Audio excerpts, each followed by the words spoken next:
Hello दोस्तों, मेरा नाम है सोम कृष्ण। आज मैं आपके सामने फिर उपस्थित हुआ हूँ एक और टॉपिक के साथ। तो जैसा कि हमने इससे पहले के सेशन में चर्चा किया था टाइप्स ऑफ करिकुलम के बारे में, तो आज हम उसी टॉपिक को आगे जारी रखेंगे। जो टाइप्स ऑफ करिकुलम था हमारा पिछला सेशन, वो पार्ट 1 था और आज ये हमारा पार्ट 2 है, जिसमें कि हमने जो करिकुलम डिजाइन के आधार पर प्रकार पढ़े थे, चाइल्ड सेंटर और सब्जेक्ट सेंटर। आज उसी के बारे में हम आगे चर्चा करेंगे। ठीक है, तो चलिए आइए देखते हैं और चर्चा करते हैं। तो आज हम इसके अंतर के बारे में चर्चा करेंगे। ठीक है, चाइल्ड सेंटर और सब्जेक्ट सेंटर में, यानी कि विषय केंद्रित पाठ्यक्रम और हमारा बाल केंद्रित पाठ्यक्रम के बारे में।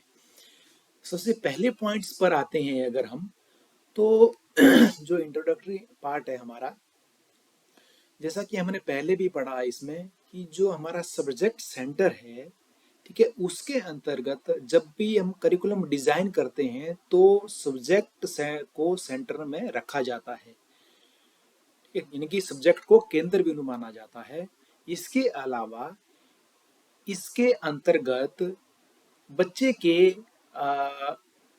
व्यक्तिगत और सामाजिक विकास पर ध्यान नहीं दिया जाता है, बल्कि बच्चे को ज्ञान प्रदान करने पर जो है ध्यान दिया जाता है हमारे सब्जेक्ट सेंटर करिकुलम में। वही अगर हम बात करते हैं चाइल्ड सेंटर की, तो चाइल्ड सेंटर करिकुलम बोलता है नहीं, ऐसा नहीं है, हम ऐसा नहीं करेंगे। वो चाइल्ड सेंटर जो करिकुलम है वो कहता है कि हमारा जब भी हम करिकुलम डिजाइन करते हैं तो हम बालक को केंद्र में रखते हैं या केंद्र में रखेंगे। और साथ ही यदि बोलता है कि कोई भी शिक्षा जो हम बच्चे को देते हैं, यदि वह शिक्षा उस बच्चे को प्रभावित नहीं करती है, तो उसमें जो लगाया गया समय है, लगाया गया पैसा है, लगाई गई एनर्जी या शक्ति है, वो बोलता है कि वो वेस्ट है।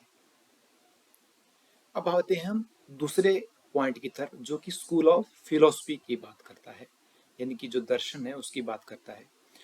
तो सब्जेक्ट सेंटर करिकुलम जो है आइडियलिज्म यानी कि आदर्शवाद को जो महत्व देता है, यानी कि जब भी करिकुलम डिजाइन किया जाता है तो उसमें जो है आदर्शवाद को वैल्यू देता है।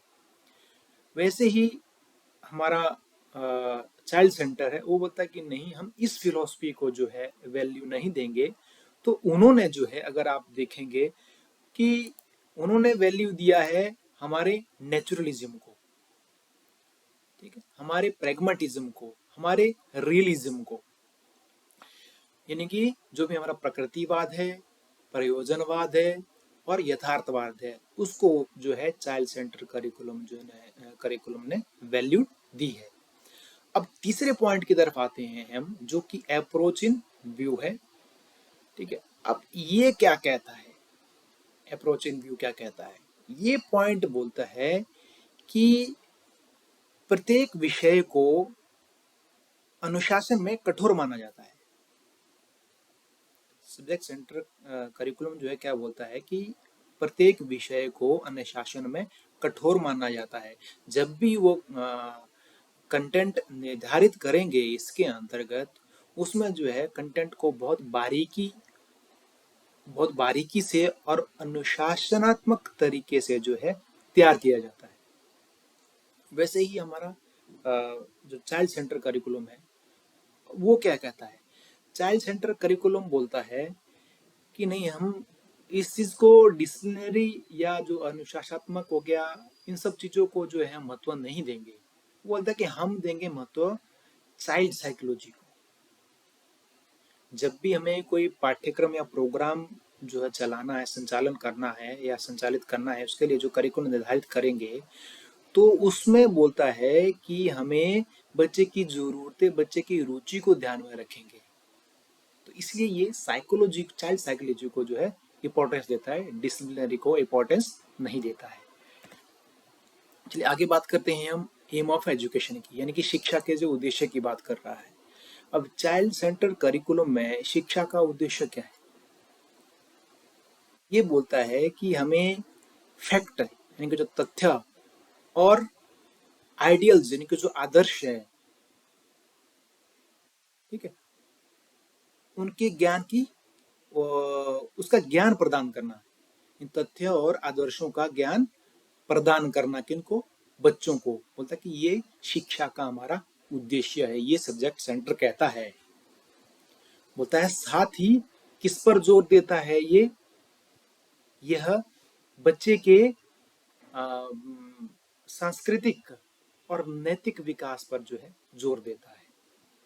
बोलता है कि बच्चे का जो है चरित्र का विकास होना बहुत जरूरी है, बच्चे के संस्कृति का विकास होना बहुत जरूरी है, जो उसके रहन सहन है, पहनावा है, उन सब का विकास होना बहुत जरूरी है। वही चाइल्ड सेंटर करिकुलम क्या कहता है कि जब भी करिकुलम डिजाइन करते हैं, बोलता कि नहीं, सिर्फ यही चीजें नहीं है भाई, इसके अलावा और भी बहुत सारी चीजें हैं जो बच्चे को लाइफ में सरवाइव करने के लिए बहुत जरूरी है, अपना कंट्रीब्यूशन देने के लिए बहुत जरूरी है।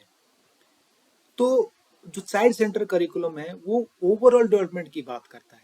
वो बोलता है सिर्फ हमें बच्चे के कल्चरल और चरित्र विकास पर ध्यान नहीं देना, हमें बच्चे की शारीरिक, मानसिक,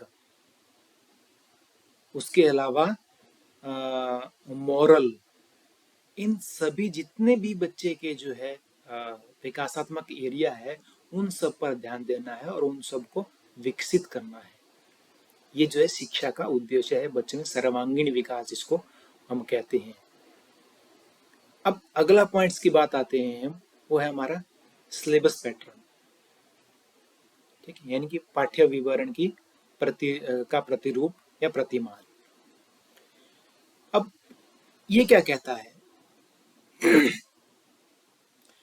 अब ये जो सिलेबस पैटर्न हमारा चाइल्ड सेंटर के अंतर्गत ये कहता है कि जब भी आप करिकुलम डिजाइन करेंगे एक सब्जेक्ट सेंटर के अंतर्गत, ठीक है, तो उसमें जो है ग्रामर पर और लैंग्वेज पर ये फोकस करता है, ठीक है, और साथ ही साथ जो कन्वेंशनल और कठोर यानी कि परंपरागत और रिजिड, परंपरागत और कठोर सिलेबस पैटर्न को जो है फॉलो करने की बात करता है। वही अगर हम बात करते हैं चाइल्ड सेंटर की, तो ये बोलता है कि नहीं, ऐसा ये जरूरी नहीं है और हम ये करेंगे नहीं। तो बोलता है कि जो चाइल्ड सेंटर करिकुलम है वो फ्लेक्सिबिलिटी यानी कि जिसको हम लचीलापन और धर्मनिरपेक्ष की बात करता है, ठीक है। सिलेबस का पैटर्न किसके अनुसार होना चाहिए? लचीलेपन और धर्मनिरपेक्षता के अनुसार होना चाहिए। और साथ साथ में ये बोलता है कि सिर्फ बच्चे के जो ग्रामर और लैंग्वेज एस्पेक्ट है उसी पर ही ध्यान नहीं देना है, हमें ध्यान देना है बच्चे के सामाजिक, वैज्ञानिक, नैतिक, इन सब एरिया पर भी ध्यान देना है, जिससे कि बच्चे का इन सब एरिया में भी जो है विकास हो सके। इसे अगले बात करते हैं हम मेथड ऑफ इंस्ट्रक्शन की, निर्देशन की विधि की बात करते हैं। अब जो सब्जेक्ट सेंटर है वो क्या कहता है कि अगर बच्चे को आपको ज्ञान ट्रांसफर करना है या स्थानांतरित करना है तो उसके लिए हमें जो है लेक्चर मेथड, डेमोन्स्ट्रेशन, डिक्टेशन का उपयोग करना है। यानी कि हमें अगर बच्चों को कोई चीज बतानी हो, किसी चीज के बारे में बताना हो, तो हमें उसको ओरली बोलकर या दिखाकर, प्रदर्शन करके, या फिर लिखवा कर बच्चों को कि ये इसका अर्थ ये है, करिकुलम में का अर्थ ये है, सब्जेक्ट सेंटर ये है, ये बच्चे को लिखवा कर करेंगे। वही जो है हमारा चाइल्ड सेंटर बोलता है नहीं, हम ऐसा नहीं करेंगे, ना तो हम करते हैं ऐसा। तो चाइल्ड सेंटर बोलता है कि बच्चे की जिस तरह की जरूरत हो, जिस विधि को बच्चा प्राथमिकता देता है, जिससे वो अच्छे से सीखता है, हम उस विधि का उपयोग करेंगे। हम सिर्फ इन्हीं विधियों का उपयोग नहीं करेंगे। और इसमें जो ज्यादातर विधियां उपयोग होने वाली है या उपयोग जो करते हैं वो हमारी क्वेश्चनिंग आंसर मेथड है, डिस्कशन मेथड है, उसके अलावा ट्यूटोरियल है, उसके अलावा सेमिनार, वर्कशॉप आदि बोलता कि ये सब जो है ज्यादातर हम यूज करते हैं। ये हमारा चाइल्ड सेंटर करिकुलम बोलता है। चलिए आगे, इससे आगे चलते हैं। हम अब बात करते हैं इंस्ट्रक्शनल मटेरियल की, यानी कि निर्देशात्मक सामग्री की। जो सब्जेक्ट सेंटर क्या कहता है कि जब भी हमें बच्चों को ज्ञान देना हो क्लासरूम में, कक्ष में जब बच्चों को शिक्षा देनी हो, उसके लिए हमें टेक्स्ट बुक और कुछ कभी कभी टीचिंग एड्स भी यूज करने चाहिए। टेक्स्ट बुक यानी कि जो जैसे आपकी अगर देखेंगे फर्स्ट स्टैंडर्ड से लेकर के जो प्लस 2 तक जो भी आपके अलग अलग सब्जेक्ट की किताबें होती है, सामाजिक विज्ञान की है, नैतिक शिक्षा की है, तो जो वो सारी सिलेबस के अकॉर्डिंग बनी है वो हमारी टेक्स्ट बुक है। वो सब उपयोग में करनी है जब भी हम बच्चे को कक्षा कक्ष में पढ़ा रहे हो। अब चाइल्ड सेंटर क्या बोलता है कि नहीं, ऐसा नहीं है भाई, सिर्फ यही चीजें सफिशिएंट नहीं है भाई। ठीक है, ये क्या बोलता है कि यदि किसी बच्चे को कम सुनाई देता है, बिल्कुल सुनाई नहीं देता है, देख नहीं पाता है, ठीक है, जिसको समझ नहीं आता है, अगर कोई बोल रहा है टीचर या दिखा रहा है तब भी समझ नहीं आ रहा है, तो क्या करोगे? बोला ये नहीं है कि आप सिर्फ यही चीजें यूज करो। ये क्या कहता है कि आप टेक्स्ट बुक भी यूज करो, रेफरेंस बुक भी यूज करो, और फ्रीक्वेंटली लगातार टीचिंग मटेरियल यूज करते रहो अलग अलग प्रकार के, जिसमें विजुअल हो, टेक्टाइल हो, अलग अलग प्रकार के जो है हमारे टीचिंग जो है एड्स हो, जिससे कि बच्चे को ज्यादा से ज्यादा और हर प्रकार के लर्नर को जो है समझ आए। क्योंकि हर प्रकार सभी लर्नर जो है, जितने भी बच्चे होते हैं एक ही तरीके से नहीं सीखते हैं। कोई दिखाकर, कोई मॉडल या टच करके, कोई एक्टिविटी के आधार पर सीखता है, वो तो अलग अलग तरीके से सीखते हैं। तो उससे जिसके जिस प्रकार की एड्स की जरूरत हो वो उसमें उपयोग में अगर लाया जाए तो बच्चे को ज्यादा समझ आएगा। अब इवेल्युएशन प्रोसीजर की बात करते हैं, मूल्यांकन विधि की बात करते हैं। ठीक है, कि जो प्रक्रिया है वो कैसी है हमारे सब्जेक्ट सेंटर में। अब सब्जेक्ट सेंटर में जो हमारा है वो क्या बोलता है कि पेपर पेंसिल टेस्ट, पेपर जो पेंसिल एग्जाम है वो लेना है, बच्चे को ऐसे टाइप क्वेश्चन देने हैं, बच्चा उत्तर लिखेगा और हम उसका मूल्यांकन करेंगे।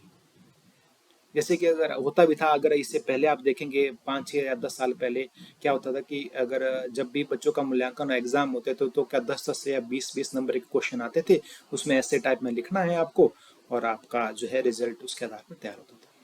लेकिन जो चाइल्ड सेंटर है वो क्या कहता है कि नहीं, ऐसा नहीं है, हम सिर्फ इसी के आधार पर जो है बच्चे का मूल्यांकन नहीं कर सकते। हमें लगातार बच्चे का कंटिन्यूअसली ऑब्जर्वेशन करते रहना है। जरूरी नहीं है कि ये कह रहा है कि आप एक बार ही बच्चे को एग्जाम लिखने के लिए दे रहे हैं, उसमें भी ऐसे टाइम में लिखने को दे रहे हैं। हो सकता है बहुत सारे फैक्टर हो जो बच्चे को उस टाइम जो है डिस्टर्ब कर रहे हो, बच्चा बीमार हो, बच्चे की तबीयत ठीक नहीं हो, या बच्चा जो है लिखने के लिए कैपेबल नहीं हो, मेंटल डिस्टर्बेंस हो, बहुत सारे रीजन है कि बोलता है कि जो कि इसको प्रभावित कर सकते हैं। तो बोलता है कि हमें लगातार जो है मूल्यांकन करते रहना है, बच्चे का ऑब्जर्वेशन करते रहना, आप पढ़ा रहे हैं उस टाइम क्वेश्चन पूछते रहना है। ठीक है, और उसके अलावा आपको जो है इंटरनल असेसमेंट करते रहना है। ठीक है, उसके अलावा बोलता है कि आपको जब भी आप बच्चे का अगर एग्जाम ले रहे हैं तो उसमें ऑब्जेक्टिव क्वेश्चन हो गया, सब्जेक्ट, ये सब मिक्सअप होना चाहिए। साथ साथ में बोलता है कि जो वाइवा या इंटरव्यू वगैरह वो भी कंडक्ट करते रहना चाहिए। तो ये क्या कहता है कि ये मिक्स एक इवेल्युएशन प्रोसीजर को के पक्ष में है हमारा चाइल्ड सेंटर। बोलता है कि जिससे कि होता है कि कई बार बच्चे खुद को कंफर्टेबल फील नहीं करते हो, कई बार शाय फील करते हो, तो अलग अलग तरीके अगर अपनाएंगे तो बच्चा जो है अपना अगर जितना जिसको आता है वो परफॉर्म कर सके। इसके लिए अगली बात करते हैं हम टीचर पीपल रेशो की, यानी कि जो शिक्षक विद्यार्थी संबंध की, रिलेशन की बात हो रही है। इसमें क्या बोलता है सब्जेक्ट सेंटर में, बोलता है कि इसमें वन वे ट्रैफिक होता है, वे सीधी सी बात है। वन वे ट्रैफिक का तात्पर्य क्या है यहाँ पर कि टीचर बोलता है, बच्चे सुनते हैं। टीचर तो एक्टिव है, बच्चे पैसिव है। टीचर समझा रहा है बच्चों को, कई बच्चे सुन रहे हैं, कई बच्चों को नींद आ रही है, कई बच्चों को डे ड्रीमिंग कर रहे हैं। लेकिन जो हमारा चाइल्ड सेंटर है वो क्या कहता है? वो कहता है भाई हम ये चीज नहीं करेंगे, तो टू वे ट्रैफिक रखेंगे। अब टू वे ट्रैफिक का मतलब ये है कि जिसमें बच्चा भी एक्टिव होगा और टीचर भी एक्टिव होगा। तरह से हम ये कह सकते हैं, यानी कि इसका तात्पर्य ये है, टीचर बच्चे को समझाएगा एक्टिविटी के माध्यम से, अदर एग्जाम्पल के माध्यम से, बच्चे को प्रॉब्लम्स देगा सोल्यूशन करने के लिए। ठीक है, तो जैसे बच्चा उसमें इन्वॉल्व होगा, बच्चे के टीचर बच्चे को सोल्यूशन करने को देगा, तो क्या होगा कि बच्चा सोल्यूशन करता जाएगा। कहीं वो स्टक करता है, अगर बच्चे को कहीं पर डिफिकल्टी हो रही है तो टीचर उस टाइम हेल्प करेगा, उसको गाइड करेगा कि आपको कैसे ये करना है। तो बच्चा एक्टिव होता है और टीचर एज अ गाइड का रूप ले लेता है, यानी कि बच्चे को गाइड करता है आगे के लिए। चलिए अगले पॉइंट की तरफ आते हैं, वो जैसे सुपरविजन एंड एडमिनिस्ट्रेशन। ठीक है, पर्यवेक्षण और प्रशासन। अब इसमें क्या बात करता है ये? सुपरविजन और एडमिनिस्ट्रेशन ये दो चीजें हैं हमारे यहाँ पर। अब ये क्या बोलता है कि जो भी कंटेंट निर्धारित करने के लिए इंस्पेक्शन होता है वो बहुत कठोर होता है। ठीक है, और साथ ही जो प्रशासन है वो एक प्रोग्राम के अध्ययन के लिए उसमें सारणी और नियम कानून बनाता है, वो भी बहुत कठोर होते हैं। यानी कि रूल रेगुलेशन और टाइम टेबल वो भी बहुत कठोर होते हैं। अपने एक एग्जाम्पल के लिए एक वीक का टाइम बना लिया, मंडे को हम साइंस पढ़ेंगे, ट्यूसडे को हम सोशल साइंस पढ़ेंगे, थर्सडे को हम मैथ्स पढ़ेंगे, वेडनेसडे को हम ये पढ़ेंगे। मतलब एवरी डे जो है आपने जो है फिक्स शेड्यूल कर दिया कि इसी चीज ये चीज पढ़ेंगे, तो वो प्रॉपर तरीके से फॉलो होगा, उसमें कोई भी फ्लेक्सिबिलिटी नहीं होगी। वही चाइल्ड सेंटर क्या बोलता है कि नहीं जी हम ऐसा नहीं करेंगे। ठीक है, हम ऐसा नहीं करेंगे। तो वो क्या कहता है चाइल्ड सेंटर करिकुलम? वो कहता है कि जो हम हैं, हम जो इंस्पेक्शन करेंगे, हम जो निरीक्षण करेंगे, ठीक है, वो जो है बच्चे का मार्गदर्शन करेगी, बच्चे की सहायता करेगी। ठीक है, हम वो यानी कि जो सुपरविजन है वो फ्लेक्सिबल रहेगा, लचीलापन रहेगा उस सुपरविजन में, जिससे कि बच्चा आगे बढ़ सके। और प्रशासन की बात कर रहे हैं अगर, तो बोलता है कि जो टाइम टेबल है, समय सारणी है, नियम कानून है, वो भी फ्लेक्सिबल है, यानी कि फैसिलिटेटर है वो। ठीक है, उदाहरण के तौर पर अगर हम एक बात को समझते हैं कि जैसे मैंने कहा सब्जेक्ट सेंटर में कि मंडे को साइंस, ट्यूसडे को सोशल साइंस, वेडनेसडे को हम इंग्लिश पढ़ेंगे, थर्सडे को मैथ्स पढ़ेंगे। लेकिन जैसे अगर मान लो चाइल्ड बच्चे का इंटरेस्ट अगर है कि अगर उसको वेडनेसडे को हमने अगर इंग्लिश रखा है, लेकिन बच्चे का मन जो है साइंस पढ़ने का है, तो हम जो है चाइल्ड सेंटर में जो है बोलता है कि हाँ ठीक है, अगर आपका इंटरेस्ट है साइंस पढ़ने का तो हम साइंस पढ़ेंगे आज। लेकिन सब्जेक्ट सेंटर में ऐसा नहीं होता है। अब आते हैं हमारे लास्ट पॉइंट की तरफ, जो है हमारा फाइनेंशियल इम्प्लीकेशन, यानी कि वित्तीय निहितार्थ जिसको हम कहते हैं। अब वित्तीय निहितार्थ, इसमें सब्जेक्ट सेंटर का क्या कहना है कि हम जो है बहुत कम से कम पैसे में ज्यादा से ज्यादा या बड़े से बड़े लेवल में जो है शिक्षा प्रदान करते हैं, ज्यादा से ज्यादा लोगों तक जो है शिक्षा प्रदान कर सकते हैं। वही, क्योंकि अब क्या करना क्या है इसमें, क्या है इसमें बहुत ज्यादा हमें मटेरियल की जरूरत नहीं है, बस हमें बच्चों की इंडिविजुअल नीड्स को ध्यान में नहीं रखना है। एक टीचर खड़ा होगा, उसको एक किताब पकड़ेगा और उसको उनको सबको जो है एक्सप्लेन करेगा, चाहे 1000 बच्चे चाहे 2000 बच्चे को। एक उदाहरण के लिए कह रहा हूँ, जैसे 100 बच्चे हो 50 बच्चे हो कि वो एक्सप्लेन करेगा तो कम से कम बजट में जो है ज्यादा से ज्यादा बच्चों को शिक्षा प्रदान हो जाएगी। वही बात करता है हमारा चाइल्ड सेंटर, बोला नहीं हमारे तो ऐसा नहीं है, ना तो हम करेंगे ऐसा। बोलता कि हम पैसे अभी सेव करने के चक्कर में हम बच्चों के भविष्य के साथ खिलवाड़ नहीं कर सकते।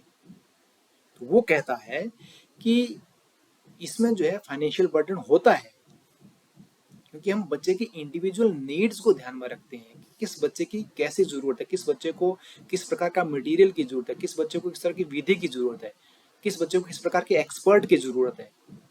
हम इसमें ये सब चीजें ध्यान में रखते हैं, तो इसमें थोड़ा सा वर्डन इसमें जो है होता है पैसे का, ठीक है। लेकिन पैसे का बर्डन होता है, लेकिन इसमें जो है बच्चा सही तरह से समझ आता है, बच्चे के साथ खिलवाड़ नहीं होता है, जो उसकी जरूरतें वो पूरा की जाती है, तो वो एक भविष्य में जो है एक सफल नागरिक जो है बनता है देश के लिए, जिसे कि वो अपना कंट्रीब्यूशन भी समाज में दे सकता है। तो इसी के साथ हम आज का जो ये सेशन है हमारा यहीं पर समाप्त करते हैं। आई होप कि आप सभी को ये समझ आया होगा डिफरेंस सिलेक्ट सेंटर और चाइल्ड सेंटर करिकुलम के बीच में। इसी के साथ हम जो है नेक्स्ट सेशन में जो है हम इसका थर्ड पार्ट के बारे में चर्चा करेंगे, जिसमें रहेगा टाइप जो है हमारा मेन कोरिलेशन के आधार पर, ठीक है, टाइप है उसके बारे में चर्चा करेंगे। तो यदि किसी को इसमें प्रश्न हो तो आप कमेंट बॉक्स में जो है डाल सकते हैं, और जिसे कि मैं आंसर दे सकूं आप सभी को। इसी के साथ ही आप सभी का बहुत बहुत धन्यवाद। जय हिंद, जय भारत।